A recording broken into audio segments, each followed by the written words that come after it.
Hey guys, just a little Saturday morning, little grab bag here, a little check-in type video before I take the family out to lunch here in a little bit.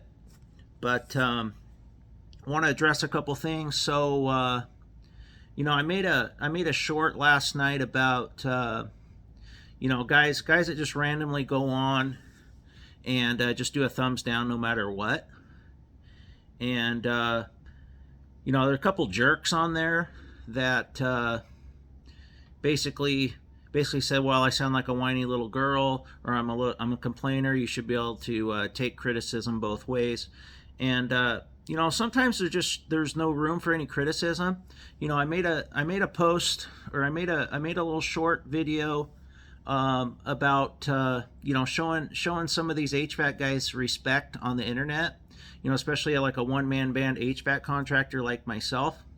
I'm running a business. I'm trying to support a family, and I'm also trying to do daily HVAC videos, trying to keep HVAC content going on the internet here.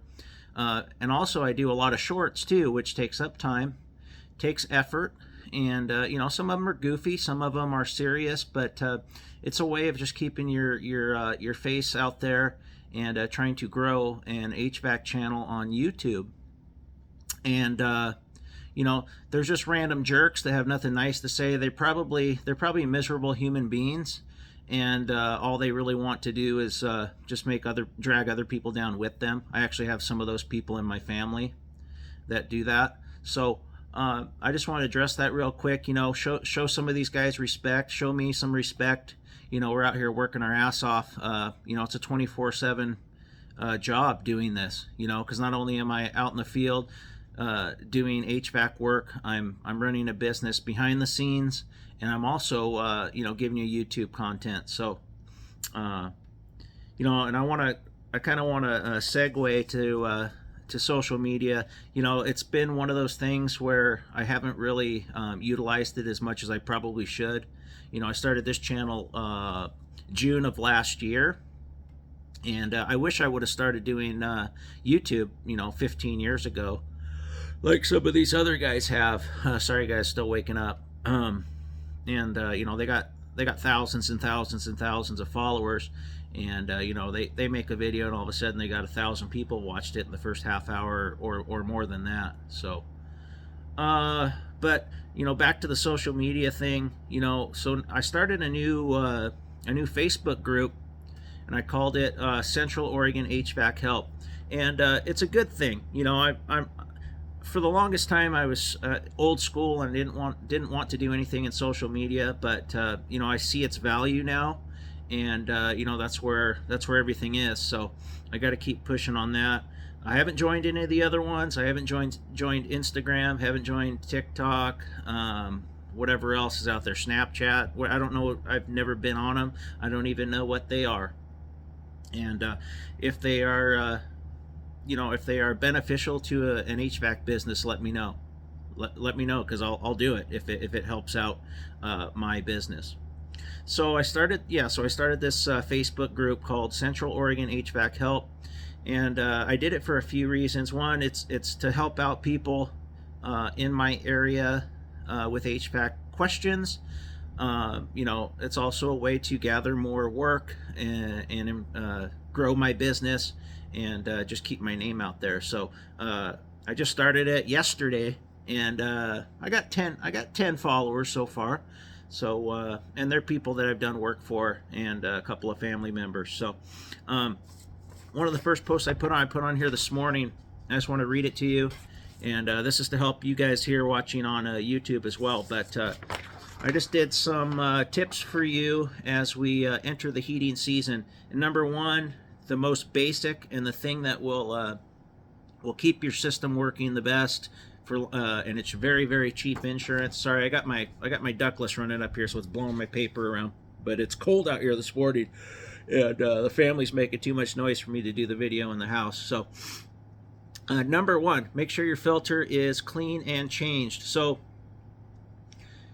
I go out on so many homes that if they would have just clean their filter or change their filter, I wouldn't be there. And sometimes it's a multi-$1,000 mistake.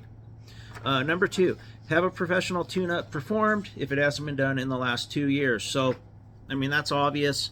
We can see things before the weather gets cold that a homeowner would never think to even know of.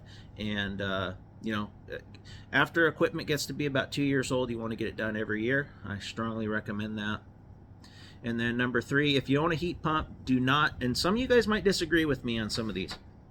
Number 3, if you own a heat pump, do not set back the temperature more than 3 or 4 degrees at night anymore, and it will cause your system to work harder and use more electricity. During extreme temperatures, heat pumps are designed to maintain temperature, not gain temperature. Now, you could say that at extreme temperatures you should have your backup heat on, but in the dead of summer, when it's running in its cooling cycle, when it's really hot, it's going to maintain temp. It's not going to gain temp. And then if you have a cold climate heat pump, they're not designed to gain temperature change when it's really cold. A lot of people get those and they set their thermostat back too far, and then it doesn't perform. So it's a good idea to don't set it back too far, and make sure that you're at temp when you want it to be at temp. I don't even do a setback on mine, which I just keep mine at 70 24/7, and it works great. I never have a house that's not comfortable. So where are we at? Number 4, minimize opening and closing of exterior doors, and check for drafts around all your windows and exterior doors.